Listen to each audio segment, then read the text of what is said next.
Hey everybody, Regina Andler here, and it is time for Coffee with Regina. And I have my friend Terri J, cowgirl and shaman, with me today. And we're going to have a really cool conversation. And it's 2 o'clock in the afternoon Eastern time, so I have my water, not my coffee, with me today. So even though it's Coffee with Regina, it's Water with Regina this afternoon. And Terri, welcome. Thanks so much for having me. I'm really excited to visit with you. Oh, this is going to be such a great conversation. Let me tell you a little bit about Terri. So, Terri is a medium, intuitive animal communicator, medical and veterinary intuitive, and intuitive life coach. Oh, this is going to be such a cool conversation. She regularly talks to people and pets who have passed, particularly when helping people deal with the loss of a loved one. And along with her work on the other side, Terri also works with people who have communication disorders such as autism, Alzheimer's, traumatic brain injuries, people who are comatose, and babies who have not yet learned how to talk. This is so cool. She is adept at remote viewing as well. So, hey, we could do this online, and sensing, and her readings produce amazing results and incredible details. She has a full-time career providing readings by phone and in person and doing workshops around the country.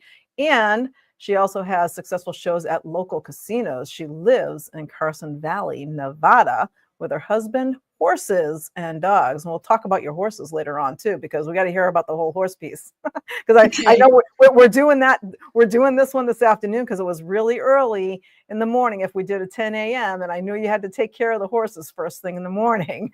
I got to get that manure cleaning out of the way and the horses fed. So, right. So I am so happy to have you here. Now, everything that was in your bio, it talks about that you're an you're intuitive animal person, you're intuitive life coach. So what is intuitive? To me, intuition is things that are not just not known. They're given to you. I call it my guides, or guidance is where I get information. It's knowing without conscious thought is really how a really good way of describing it. It's those things that you just sort of feel like you just got hit over the head with information. And you think about that, and I mean, everybody has intuition. Everybody has this ability. I mean, you think about a mom who is at work or something like that, and all of a sudden she gets this feeling that there's something wrong with her kid, and all of a sudden the phone rings, and her kid's sick at school or something like that. It's that intuition. You know something before it actually happens, or before you actually find out about it. Right. So yeah, and so that's a really handy skill to have, and because we do really all have it. The thing is that I don't think the majority of us don't have it to an extent where we really know how to tap into it. But I'd love to teach it, because once you realize that you do have it and you can use it, it just becomes incredibly beneficial. It really does. I can just imagine how that helps in life and in business and everything else. Just, intuitively knowing, hey, I'm on the right path. Hey, I need to make some changes. Hey, this connection that I just made, maybe not the right connection, right? It even comes down to things like, is this a cold or do I have the flu? You just get that information immediately. You do. Yeah, it's funny you say that, because in December I kept telling everybody I have the flu, and they're like, "Well, did you go get checked?" And I said, "No, I didn't go get checked." I said, "I know it's the flu." Sure. Yeah. And I would have fought anybody on that. I was like, "No, I didn't have the test done. I know it was the flu." Sure. So you say that, and it's totally true. Now, when you think about that intuition and all the different things that you can do with it, I mean, we really don't. We get caught up in our day-to-day stuff. And I think unless you're consciously aware and thinking about it, I mean, I would think most people don't pay attention to it. You are hypersensitive to it, because, you're so in tune with your intuition. Well, but it's also what I do for a living, because people call me with questions and don't know what to do with whatever's going on in their life, whether it's their animals or relationships, finances, health, whatever, they don't know what to do, so it's incredibly, it's a gas for me. I mean, I love every single reading that I do.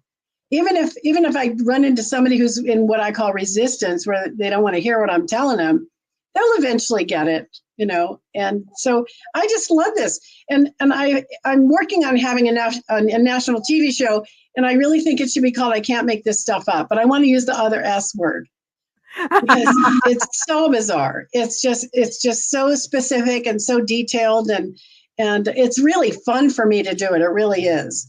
And I love it because my clients always feel lighter, happier, better. They have more hope. And they also have lots and lots of homework. I do give homework.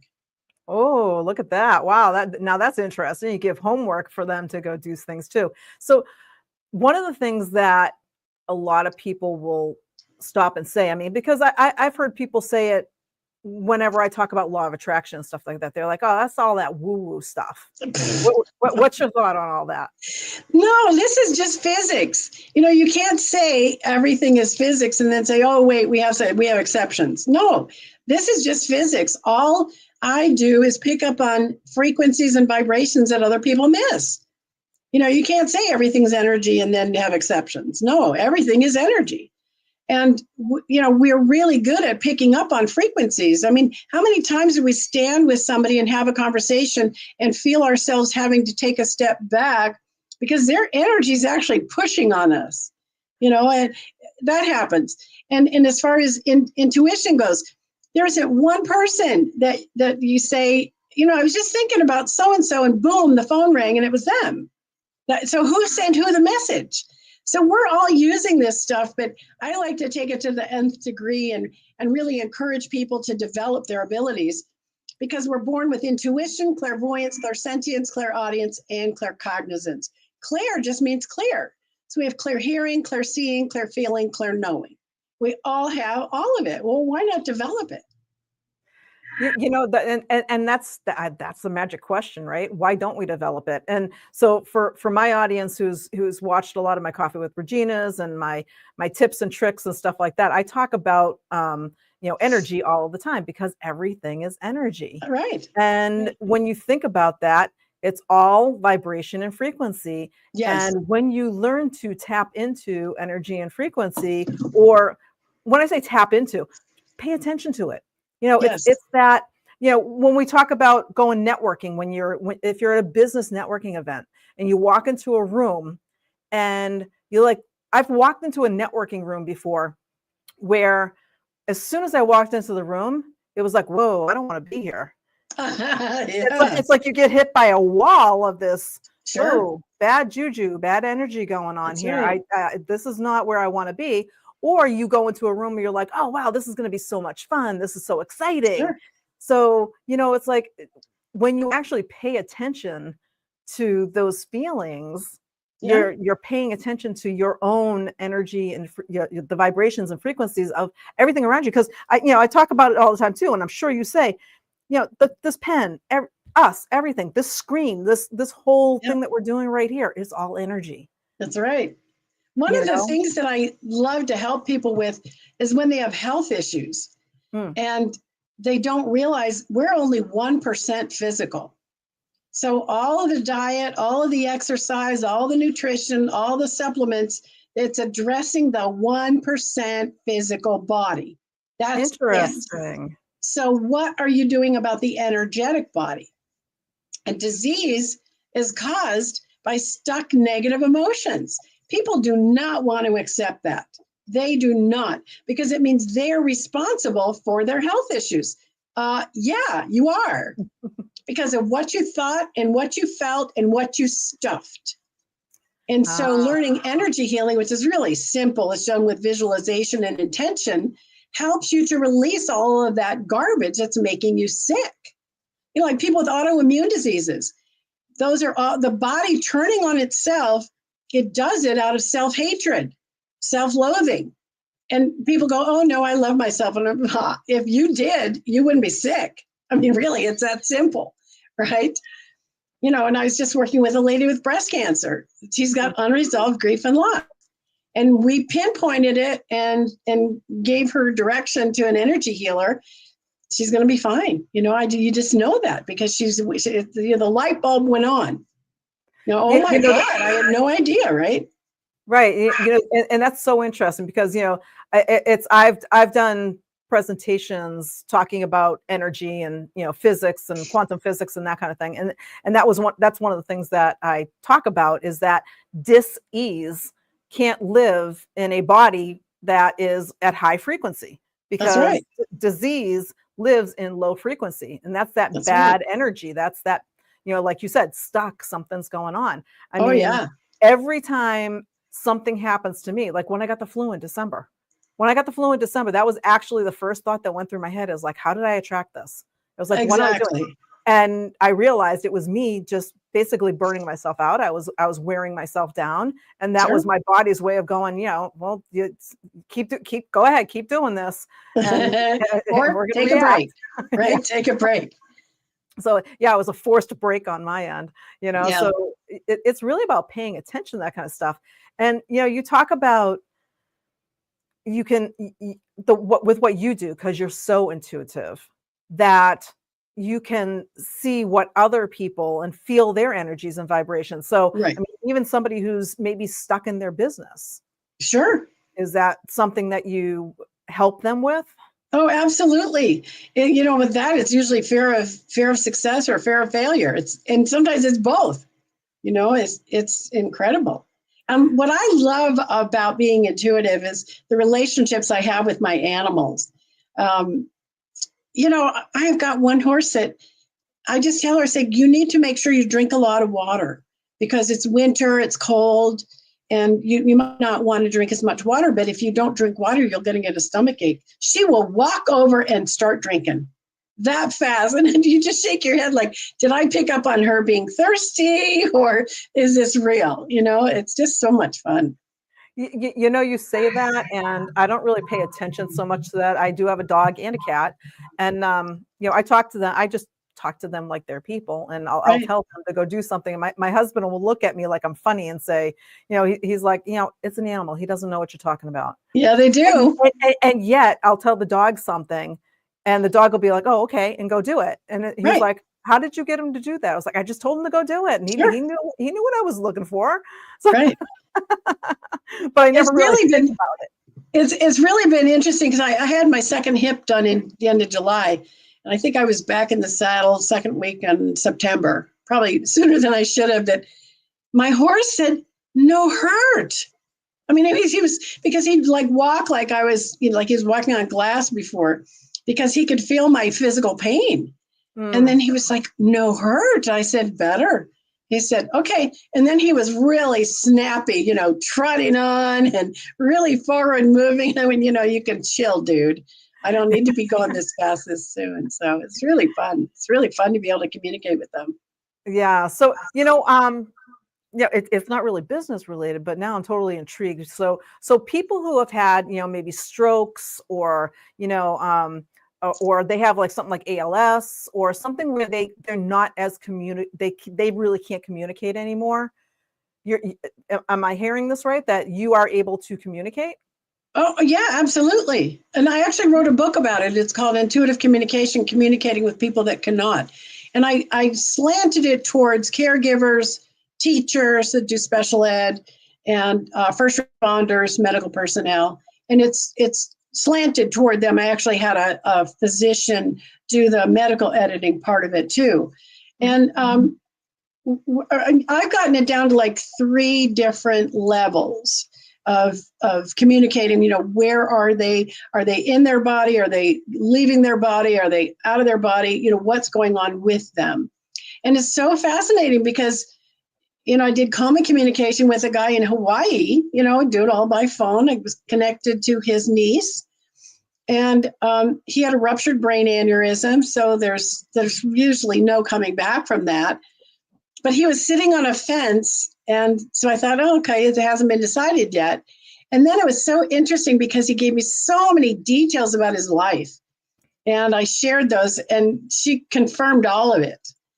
And so I asked him, telepathically, do you want to have energy healing done to see if we can, get you to come out of this? And he said yes.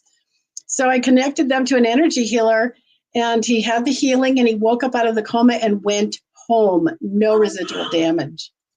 Oh, wow. Yeah. That is amazing. And they were asking the family to disconnect life support. Wow. Yep. Yep. So who knows if he had any brain function at the time? I don't know. I mean, I don't care, because you can still connect to them. Because, here's the thing. If I'm talking to dead people, what's the difference between dead people and somebody in a coma? The only difference is that the person in a coma is still going to be concerned with earthly matters.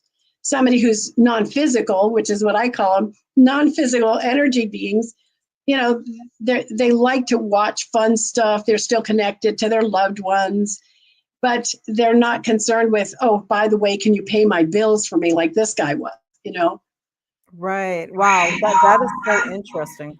And, when you think about that and the impact that you can have on people's lives, because I mean, again, it's Coffee with Regina. We're usually here. We're usually talking about business. And the thing is that whether you're a business owner or if you're an entrepreneur and, you're looking for business tips, that's great. The thing is that we all have a life. And Yes. in our lives, stuff like this happens. I mean, Regina. Yeah. Regina, this is so critical for business. I mean, people have written books about intuition for business. And it's so fun when I'm doing business with somebody and they tell me something, and it's like I'm in that movie Blazing Saddles, where the whole town yells bullshit. You just hear that in your head and you go, whatever that person just told you is a bunch of crap. It's so fun, to be hooked up to your guides and be listening to them all the time. And they're so bossy for me. Oh my God. They're just. Yeah. Well, it's like for me, because I'm sitting here a little bit freaked out, because I'm sitting there going, oh, just as long as she's not in my head right now. No, I have to have permission. I have those idiotic things called ethics, so I have to have ethics. I mean, I would never go when I'm out in public, I'm inundated. I'm just bombarded with information. And half the time my guides go, look. And they'll go, what do you see? What do you see? And I go, okay, liver failure. And we're doing this all in my head, and they'll go, good. All right. What about that? Oh, pedophile. And it's like, what do you want me to do with this information? Okay. I can't do anything with the information. You see a baby sleeping and you go, oh, that baby's going to wake up. That baby's hungry. And 2 seconds later, you're 3 aisles over and you hear the baby waking up crying. It's just weird. That almost seems tiring to have that. No, it's exciting. Okay. Oh, I love it. Yesterday, I think I had one slot open yesterday. I was busy from 9 a.m. I usually take a break in the middle of the day and regroup. And then I get back going to 4 o'clock in the afternoon, Pacific time. And then I go till 7 o'clock. And I think I had one slot open yesterday. And I was vibrating so hard, I had trouble going to sleep because I was so energized from doing it. It's amazing. How do people, if people do want to get a hold of you, how do they find you? Just on my website, terrij.com. And you just have to make sure you spell Terri right. And then J is Jay. And you can sign up for a reading. You can sign up for training. Yeah, that's correct. And you can even buy the books. So, and any way that I can help, I want to help. Yeah, this is fascinating to me, especially being a self-proclaimed quantum physics geek, because me too. Yeah, I mean, because you think about that, because you hear people say all the time, it's like, oh, it's that law of attraction stuff. You're talking about that, and it's all kind of woo-woo, and it's like, no, it's really not. It's not. No. It's all energy. And as somebody who, me being, as somebody who has done ghost hunting in the past, I'm more aware of things. Sure. I'm nowhere near aware as you are. I honestly, it scares me. It scares me. So can I stop you? Here's the thing. When people say ghost, I yell BS. I want to know, what are you talking about? because we're 99% energy, we're 1% physical. When we leave our shells behind, we return to being pure positive energy. Now, only the high vibration things will go with us to the other side. The negative vibration crap gets shed off and left behind in the earthly realm. Well, if that is like a lot of anger, a lot of rage, a lot of suffering that we leave behind, that crap can coalesce and congeal and take on form or substance. It can. So that to me is what is like a poltergeist and things. But the word ghost to me is so totally inappropriate. What are you talking about? Are you talking about the spirit, the wonderful positive energy of the spirit that is now residing in the other side, that higher frequency? Are we talking about the negative energy garbage that's been shed off and left behind in the earthly realm? Which are you talking about? Because neither one is a ghost. Neither one. So wow, I hit a nerve on that one.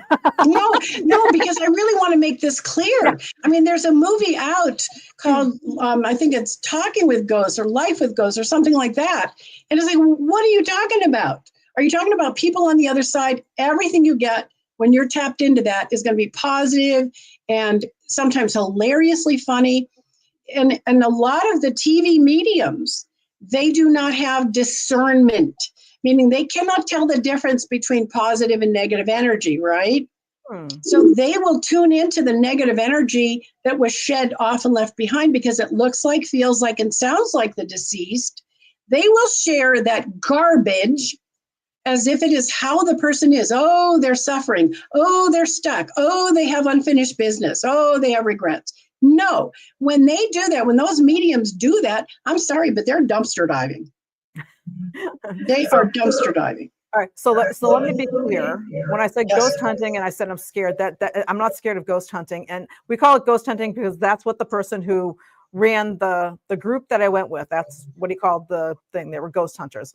And I call them entities. And yes.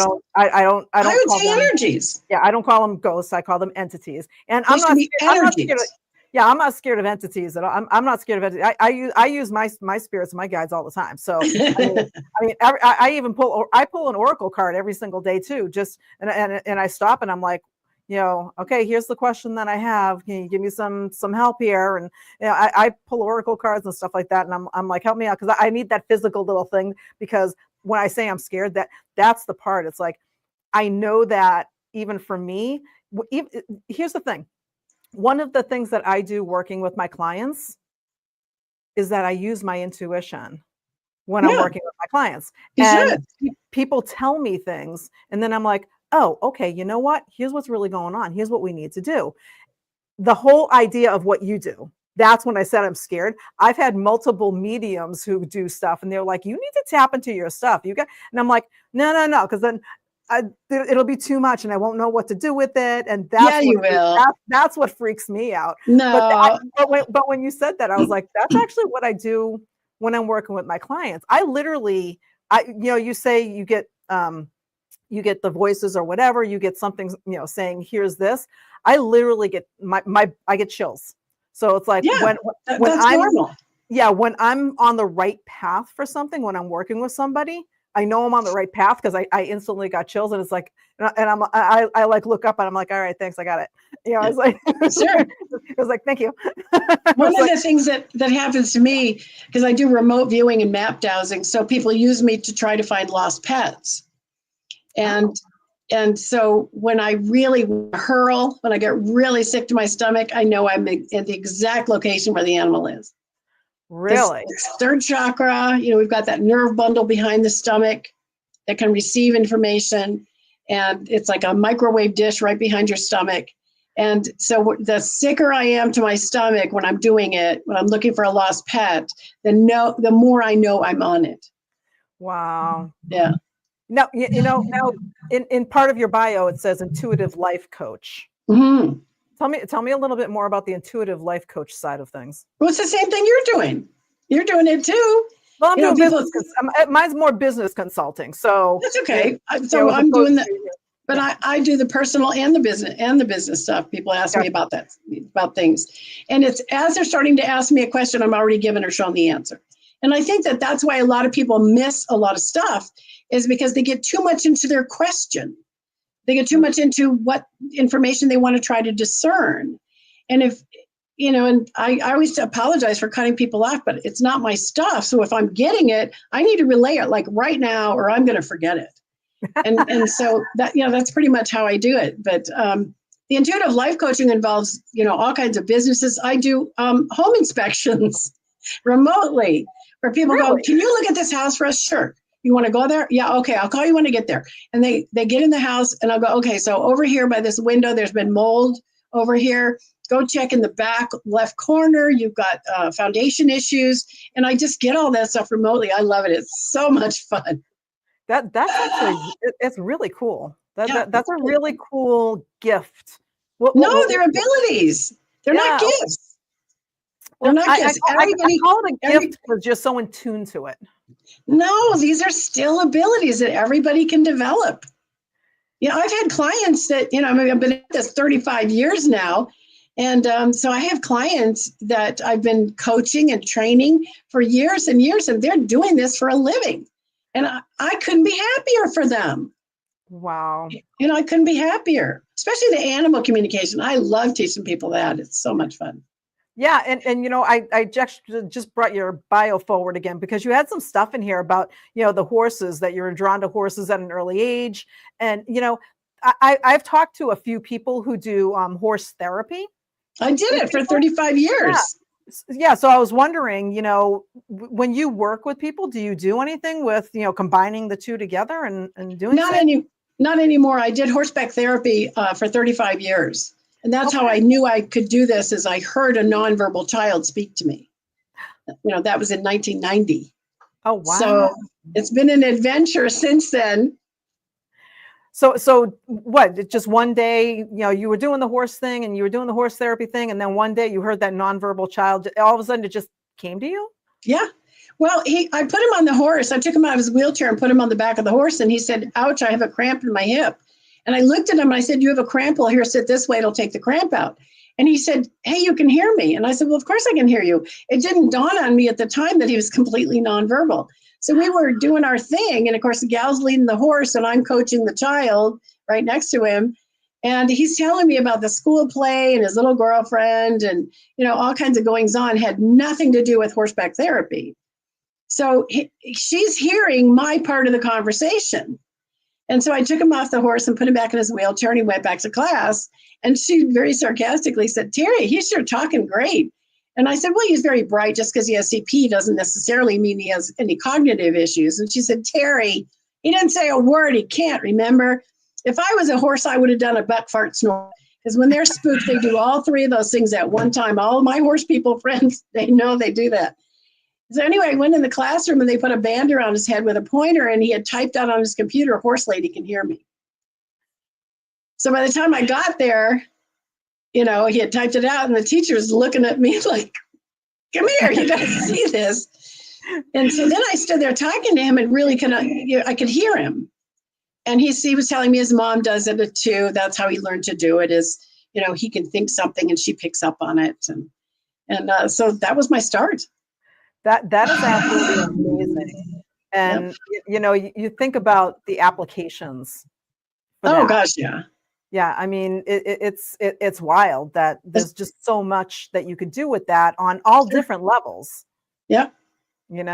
But that's why I've written the books though too, because I want other people to learn how to do this, because these aren't gifts. You're not special, maybe short bus special, but you're not special, and anybody can learn to do this. I'm working on the dog book now, and I'm also trying to turn the 3 books I've written into audiobooks.